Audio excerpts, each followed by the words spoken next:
aconteceu naqueles dias que saiu um decreto da parte de César Augusto para que todo mundo se alistasse. Este primeiro alistamento foi feito sendo Quirino presidente da Síria, e todos iam alistar-se, cada um à sua própria cidade. E subiu também José da Galileia, da cidade de Nazaré, a Judeia, a cidade de Davi, chamada Belém, porque era da casa e família de Davi, a fim de alistar-se com Maria, sua esposa, que estava grávida. E aconteceu que, estando eles ali, se cumpriram os dias em que ela havia de dar à luz. E deu à luz a seu filho primogênito, e envolveu-o em panos, e deitou numa manjedoura, porque não havia lugar para eles na estalagem.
Ora, havia naquela mesma comarca pastores que estavam no campo e guardavam durante as vigílias da noite o seu rebanho. E eis que o anjo do Senhor veio sobre eles, e a glória do Senhor os cercou de resplendor, e tiveram grande temor. E o anjo lhes disse: não temais, porque eis aqui vos trago novas de grande alegria, que será para todo o povo. Pois na cidade de Davi vos nasceu hoje o Salvador, que é Cristo, o Senhor. E isto vos será por sinal: achareis o menino envolto em panos e deitado numa manjedoura. E no mesmo instante apareceu com o anjo uma multidão dos exércitos celestiais, louvando a Deus e dizendo: glória a Deus nas alturas, paz na terra, boa vontade para com os homens. E aconteceu que, ausentando-se deles os anjos para o céu, disseram os pastores uns aos outros: vamos, pois, até Belém, e vejamos isso que aconteceu e que o Senhor nos fez saber. E foram apressadamente e acharam Maria e José e o menino deitado na manjedoura.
E vendo-o, divulgaram a palavra que acerca do menino lhes fora dita.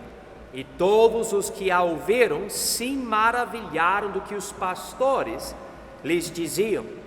Mas Maria guardava todas estas coisas, conferindo-as em seu coração. E voltaram os pastores, glorificando e louvando a Deus por tudo o que tinham ouvido e visto, como lhes havia sido dito.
E tendo nascido Jesus em Belém de Judeia, no tempo do rei Herodes, eis que uns magos vieram do Oriente a Jerusalém, dizendo: Onde está aquele que é nascido rei dos judeus?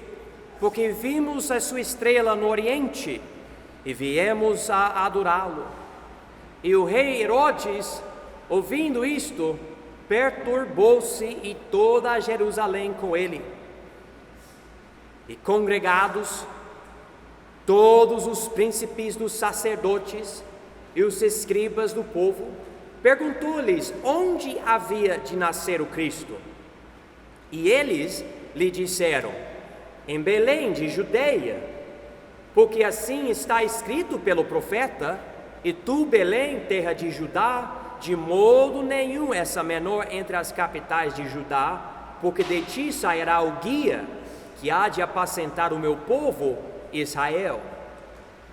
Então Herodes, chamando secretamente os magos, inquiriu exatamente deles acerca do tempo em que a estrela lhes aparecera. Enviando-os a Belém, disse: Ide e perguntai diligentemente pelo menino, e quando achardes, participai-o, para que também eu vá e o adore. E tendo eles ouvido o rei, partiram. E eis que a estrela que tinha visto no Oriente ia adiante deles, até que chegando, se deteve sobre o lugar onde estava o menino. E vendo eles a estrela, regozijaram-se muito com grande alegria. E entrando na casa, acharam o menino com Maria, sua mãe, e prostrando-se, o adoraram. E abrindo seus tesouros, ofertaram-lhe dádivas: ouro, incenso e mirra. E sendo por divina revelação avisados num sonho, para que não voltassem para junto de Herodes, partiram para a sua terra por outro caminho.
Vamos bater palma um pouquinho para as crianças aqui.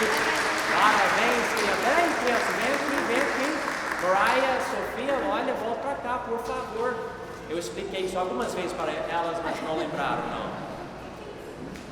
Tiagão, pode ligar a luz ali, por favor? O que vocês acham? Um grupo bonito? Né? Fiquei muito feliz com os esforços deles, todos os meninos, todas as meninas. E não foi fácil, não, né? Participando muito bem e ajudando, e realmente ficou muito legal. E essa era a melhor vez, essa vez agora, fico muito feliz. João 1, por favor, versículos 1, 2 e 3. No princípio era o Verbo, e o Verbo estava com Deus, e o Verbo era Deus.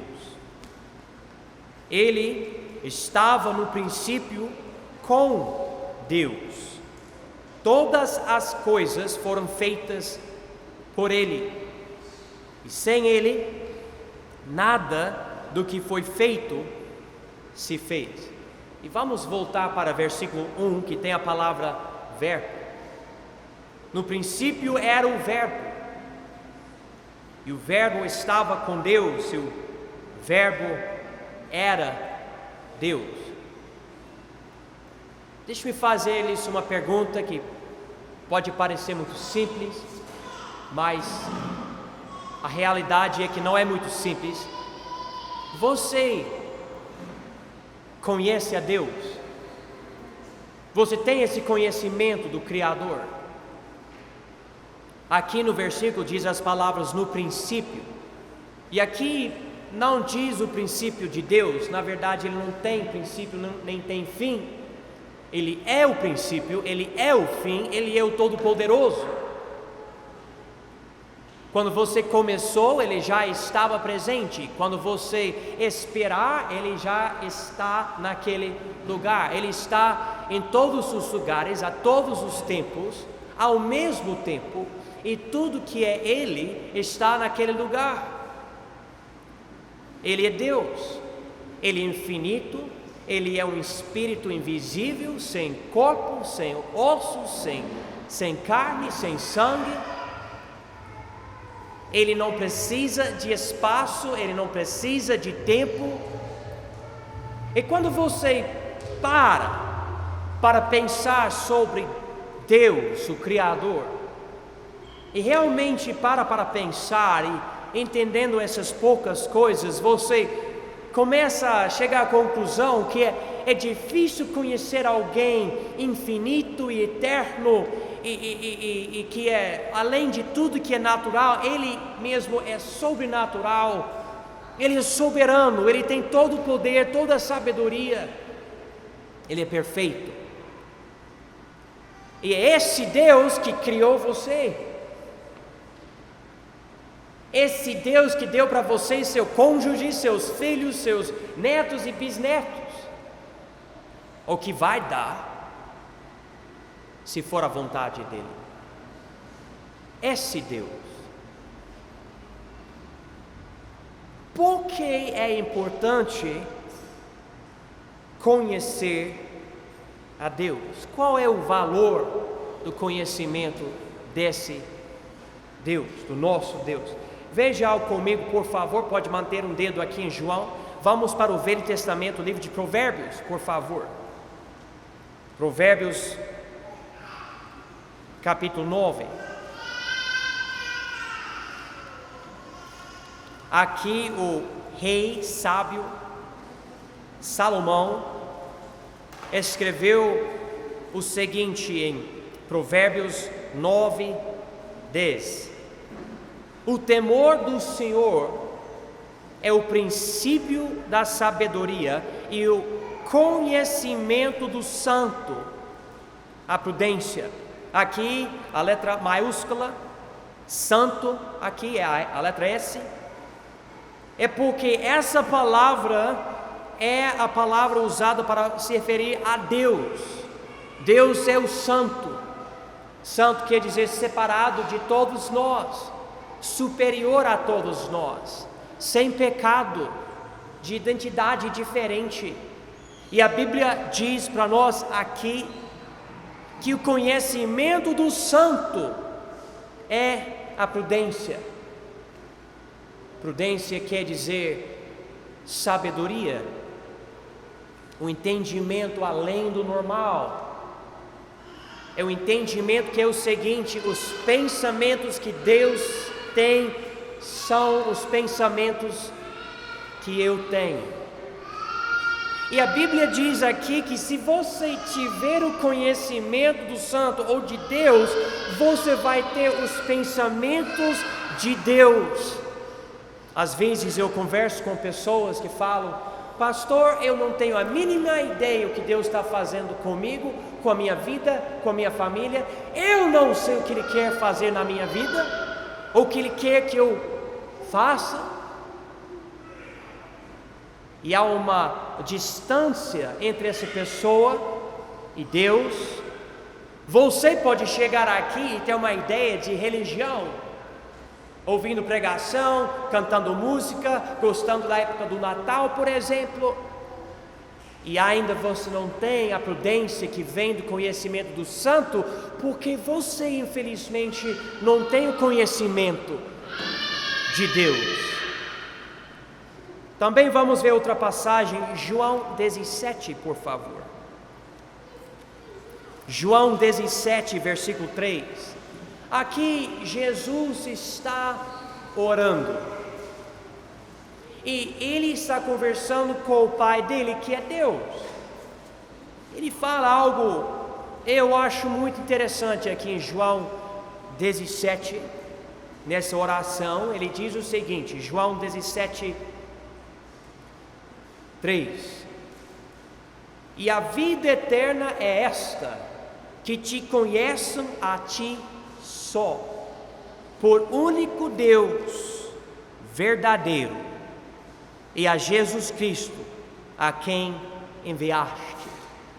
É o conhecimento de Deus que nos traz a vida eterna, e o alvo da vida eterna é conhecer a Deus. Eu já contei isso para vocês, mas eu sempre lembro disso quando eu penso sobre essa passagem.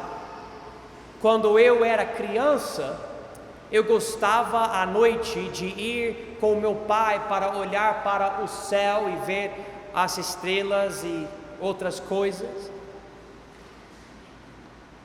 E eu tinha tanta curiosidade, e meu pai explicando a distância e a luz e os gases e tudo. E eu fiquei assim como uma criança de, não sei, 7 anos de idade, olhando, pensando, que coisa incrível. E com cada coisa que eu aprendi, ficou mais legal ainda. Eu pensei, eu quero ir para as estrelas. Eu achei tão legal. Eles explicam que leva anos, se você viajar pela velocidade da luz, para passar de uma estrela para outra. Olha que coisa! E tem estrelas tão grandes que perto do nosso Sol vai parecer um pedacinho de areia. São tão grandes. E com cada coisa que eu aprendi, eu achei tão interessante. Mas imagina Deus, que nós vamos conhecer cada vez mais por toda a eternidade. E Ele é o Criador de todas as estrelas, até as que a gente nunca viu e provavelmente nunca vai ver nas nossas vidas. Quem lembra da primeira vez que alguém do sexo oposto mostrou interesse em você, mostrou amor por você, e você ficou assim, Quem lembra disso pode levantar a mão? Não aconteceu na minha vida, vocês não têm. Quem é romântico aqui? Não tem ninguém romântico. Quem lembra a primeira vez que alguém falou para você, olha, você é o cara, você é legal, você é bonito, eu amo você. Alguém lembra disso na sua vida? Levanta a mão bem alto, quero ver. E quem, quando aconteceu, você pensou, ele ou ela me ama, gosta de mim, e você chegou a ter aquele momento tão especial, alguém amando você. E milhares de vezes mais é o amor por Deus, ou de Deus por você.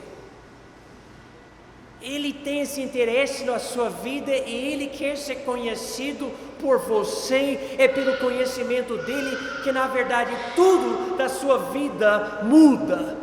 Se você andar nessa vida só no seu caminho, fazendo as suas coisas, ignorando a Deus, pouco tempo na Bíblia, pouco tempo na oração, pouco tempo na igreja, você anda, tudo bem, você tem saúde, tudo bem, você tem as atividades da sua vida, tudo bem, mas você não conhece aquele que quer ser conhecido. E você tem limites na sua vida e nas coisas que Deus quer fazer contigo. Porque há uma distância enorme entre você e o Criador, que também é o Salvador, que também é o Senhor, que também é a porta, que também é o Cordeiro de Deus, que também é o bom pastor, que também é o caminho e a vida é verdade. Ele quer fazer algo na sua vida, Ele quer ser conhecido por você. Ele quer que você ache um lugar sozinho e abrir a sua Bíblia, não para você falar para Ele por 30 minutos tudo que você quer que Ele faça, mas simplesmente para você abrir o seu coração e falar: Deus, eu quero te conhecer, eu quero entender o Senhor, eu entrego a minha vida, eu entrego o meu coração. Eu desejo de Deus ser conhecido. Veja comigo aqui em João, vamos voltar para capítulo 1, por favor. Interessantemente, aqui em João 1, a Bíblia usa a palavra verbo. Essa palavra verbo é a tradução da palavra grega logos. Eu espero que eu esteja pronunciando certo. Fala comigo essa palavra grega, vocês vão aprender um pouco a língua grega hoje à noite. Logos, fala comigo. Logos. Interessantemente, no espanhol, eles usaram a palavra verbo aqui e o português adotou isso, porque a tradução portuguesa foi depois, e colocou a palavra verbo. Colocou a palavra verbo porque a tradução mais comum nas outras línguas é a palavra palavra. Mas se você usar a palavra palavra aqui, cada vez que você tem pronome no resto da passagem, vai ser a, ela, uma, algo assim, que dá a ideia de uma mulher. Então, essas traduções, como o português, como o espanhol, tem a palavra verbo aqui. E eu acho interessante a palavra verbo e a palavra palavra, porque Deus está dizendo aqui que no princípio com Ele tinha algo para falar, algo para comunicar, algo que Ele queria dizer. E diz aqui no princípio era o verbo, e o verbo estava com Deus, e o verbo era Deus. Irmãos, alguém consegue explicar isso para mim? Que estava com Ele e era Ele ao mesmo tempo. Tem gente que não acredita nisso, até inclusive certas religiões que dizem que acabam traduzindo de uma forma diferente a Bíblia, mudam a Bíblia. Se testemunha de Jeová chegar na sua casa, pede ver a Bíblia deles, eles vão mudar esse versículo aqui. Mas diz aqui no princípio era o verbo, e o verbo estava com Deus, e o verbo era Deus. Ele fala mais sobre ele estava no princípio com Deus, versículo 3, todas as coisas foram feitas por Ele, esse verbo, e sem Ele, esse verbo, nada do que foi feito se fez. Quem é esse verbo? Que é a expressão de Deus, que é a palavra de Deus. Quem é esse verbo eterno, coexistente? Veja comigo, por favor, versículo 14. Diz aqui: e o verbo se fez carne e habitou entre nós, e vimos a sua glória, como a glória do unigênito do Pai, cheio de graça e de verdade. Alguém me diga, vocês sabem de quem a Bíblia está falando? Quem é o verbo? Quem? Não estou ouvindo ninguém. É Jesus, o Senhor, o Salvador. Ele aqui se fez carne. Hoje à noite Maria, ela trouxe, era uma boneca, não era? Uma boneca, mas ela usou uma boneca para representar Jesus. E cada vez que você vê um presépio, cada vez que você tem, sei lá, uma árvore natalina em casa, ou pisca-pisca, ou sei lá, e você pensa sobre essa época, nós gostamos de enfatizar a parte mais importante, que, como a Bíblia diz aqui, o verbo, o que Deus queria expressar de si para nós, se fez carne. Alguém me pergunta, pastor, se Deus fosse homem, como é que ele seria? E eu digo, olhe para Jesus. Jesus é o verbo que se fez carne. Ele é o verbo que no princípio estava com Deus e era Deus. Tudo que você quer saber e entender de Deus, você vai encontrar em Jesus. O tempo que você passa conhecendo Jesus através de Mateus, Marcos, Lucas e João, ou na verdade toda a Bíblia, vai ter grande proveito, porque através desse livro e o que esse livro fala de Jesus, você acaba conhecendo aquele que colocou os olhos na sua cabeça e a língua na sua boca. Irmão Paulo, ele pregou esta manhã no livro de Eclesiastes, que é um livro complicadíssimo na verdade. Ele está sobrevivendo nos ensinos, mas ele estava lendo uma passagem sobre mulheres, e que é difícil achar uma mulher boa, no sentido de ser piedosa e querer servir a Deus. E nesse contexto, Paulo estudando, ele viu algo sobre Jesus. Quando Salomão escreveu aquele livro, ele nem sabia do nome de Jesus, mas Deus, pela inspiração do Espírito Santo, colocou. E como alguém me disse anos atrás, onde quer que você corte a Bíblia, vai sangrar com o sangue de Jesus. Qualquer página, qualquer livro, você procura, você vai achar algo que tem a ver com Jesus Cristo, um tipo, uma profecia. Ele está em todo lugar. É porque Deus sabe, nós não vamos entender o Deus eterno, infinito, soberano, todo-poderoso. Ele para nós é tão diferente. Às vezes as pessoas conversam comigo sobre o meu país e falam certas ideias, coisas que aprenderam, e eu fico percebendo que quando essas mesmas pessoas visitem o meu país, acabam vendo muito melhor o que eu tento explicar, que eu não consigo. É difícil, você tem que ver, mas imagina Deus, que é milhões de vezes diferentes do que nós. Outro dia eu estava sentado e eu vi uma formiguinha no chão, andando. Sabe como formiguinha quase nunca para, né? Eu pensei, será que ela sabe que eu estou aqui? Né?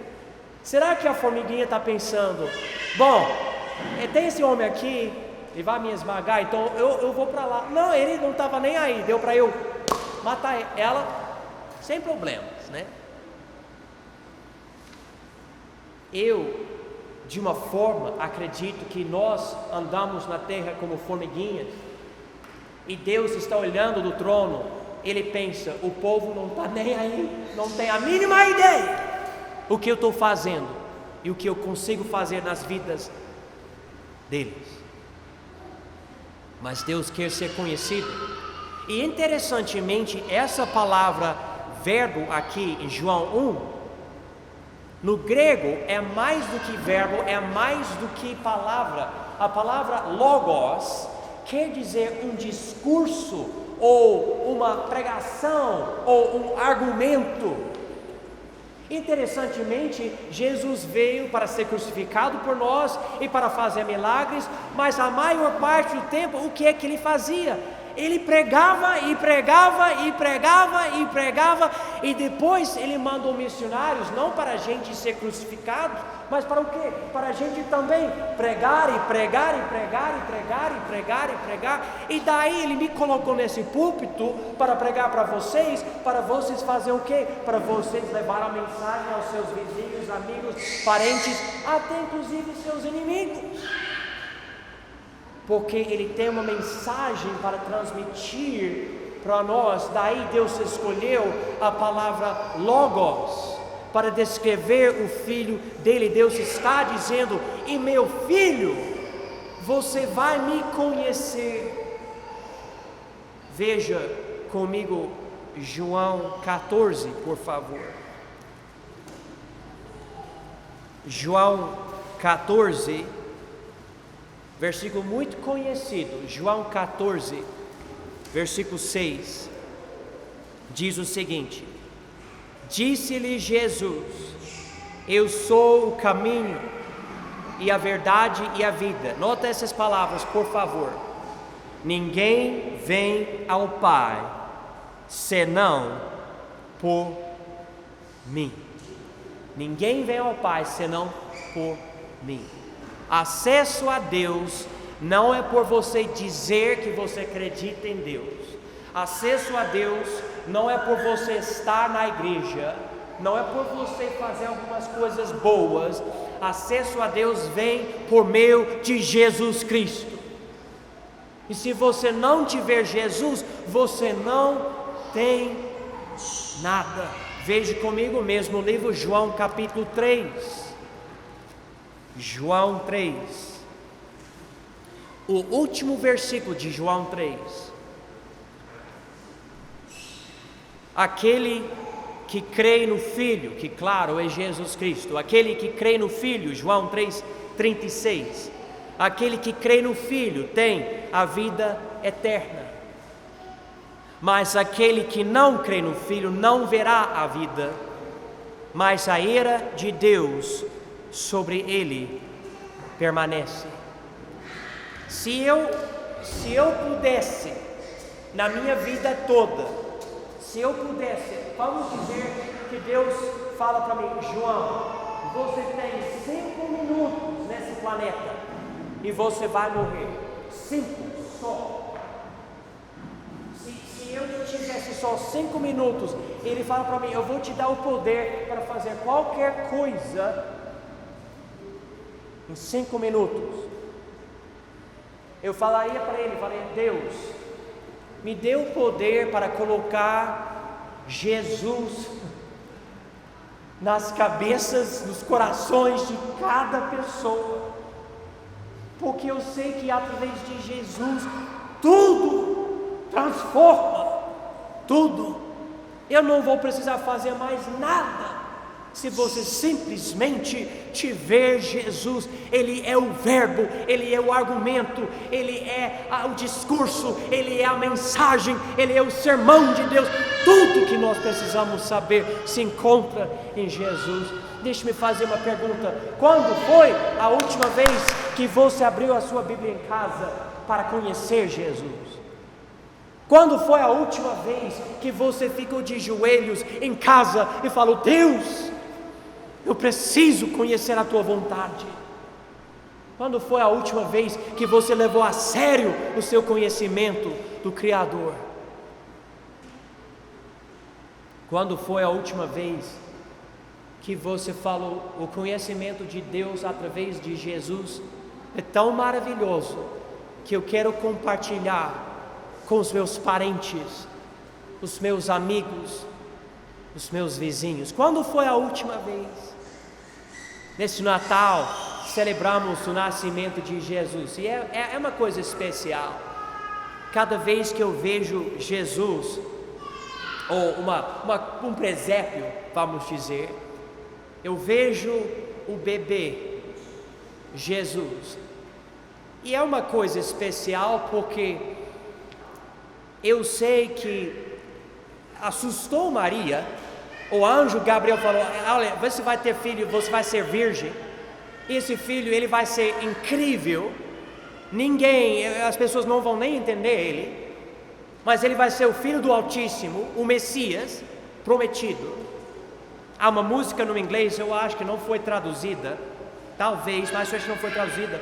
E a música fica fazendo essa pergunta: Maria, você sabia? Maria, você sabia? Por exemplo, cantando na música: Maria, você sabia que quando você beijava o rosto do seu filho, você beijava o rosto de Deus? É uma música muito linda, pensando sobre tudo que estava acontecendo, pensando em Jesus. Sim. Uma parte diz: Maria, você sabe que quando você tomou conta de Jesus, Ele ia tomar conta de você por ser crucificado por você como pecadora? E na verdade, irmãos, quando pensamos sobre Deus e o que nós conhecemos de Deus através de Jesus, a parte máxima é quando Jesus foi crucificado na cruz. Aquele momento. E por causa disso, Paulo disse: a única coisa que eu prego é Cristo crucificado. Se você conseguir entender pelo menos essa coisa, não o mero fato histórico que aconteceu, mas o porquê atrás daquilo. Então ele pregava e pregava e pregava. E nesse sentido, o nosso coral vai cantar. É uma música que liga o nascimento de Jesus com a crucificação dele para a nossa salvação. Então vou chamar o coral para frente, por favor. Minha esposa para tocar o piano. Vem, coral, por favor, pode arrumar suas gravatas, Gabriel. Isso mesmo. E vamos chegar, alguém pega as pastas e nós vamos cantar. Temos uns novos membros no coral também hoje à noite, eu estou muito feliz com isso. Isso mesmo, deixa eu ver aqui. Cadê ela? Ela está chegando, eu estava esperando. Isso mesmo, estou tão feliz. Gregório, Edilene, Joane. Que bênção, né?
Amém. Muito bem, muito obrigado, coral, cantando muito bem hoje à noite.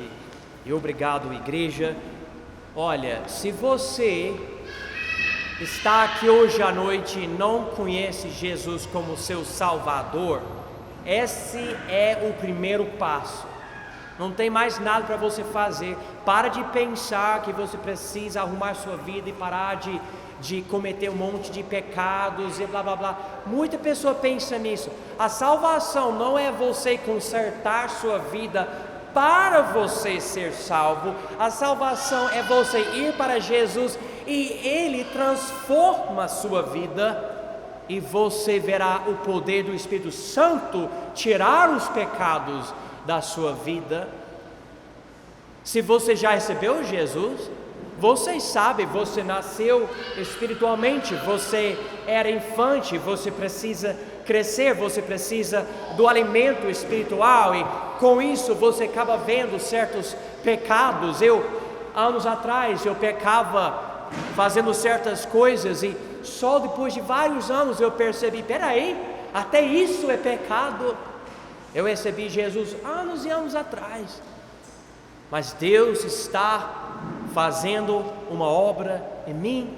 Eu cheguei a ser pastor, missionário, e ainda eu estou na minha jornada. Deus fez coisas essa semana na minha vida para ajudar o meu crescimento.